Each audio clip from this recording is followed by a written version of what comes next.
હિસાબ book app. હિસાબ book ખોલતા જ તે આ રીતનું આપણને મળશે. ઉપર નવો હિસાબ ઉમેરો અને જો કોઈ હિસાબ અંદર હોય નહીં તો કોઈ હિસાબ ઉપલબ્ધ નથી એવું બતાવશે. તો નવા હિસાબમાં ટચ કરી તમે જે કોઈ હિસાબ કરો હોય તેનું નામ લખી શકો છો. તો ધારો કે આપણે કોઈ પણ સ્થળે ફરવા જઈએ છીએ તો એનો હિસાબ કરો છે તો જુનાગઢ ટૂર લખીએ આપણે. જુનાગઢમાં જઈ જતા હોય તો આ રીતનું આપણે હિસાબનું ટાઇટલ અપાઈ ગયું છે. હવે એનો તમામ હિસાબ જુનાગઢનો આપણે આની અંદર હિસાબ કરશું તો કોઈ પણ ખર્ચ ઉપલબ્ધ છે નહીં. તો પહેલાં નવો ખર્ચમાં આપણે ધારો કે અહીંથી નીકળ્યા હોય અને 500નો પેટ્રોલ પુરાયું હોય તો લખી શકીએ પેટ્રોલ.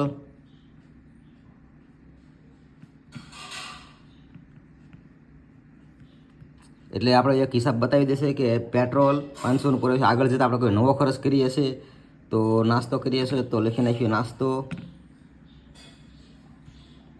આવી રીતે તમામ હિસાબને તમામ ટોટલ નીચે લાગતો જશે.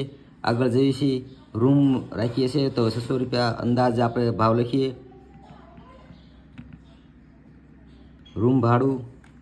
તો આવી રીતે તમામ ખર્ચનો તમામ હિસાબ આપણને મળી જાય છે.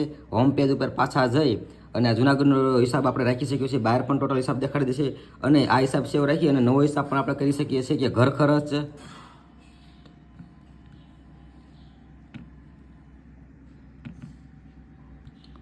તો ઘર ખર્ચ નામનું આપણે નવું ટાઇટલ આપી દીધું છે જેમાં 0 છે. કોઈ પણ ખરીદી કરવા ગયા હોય તો આપણે ઘર ખર્ચમાં લખી નાખીએ બકાલું. કોઈ પણ અંદાજે તમે તમારી રીતે. મારા લખવામાં મિસ્ટેક થઈ ગઈ છે, કોઈ વાંધો નહીં, આગળ વધીએ.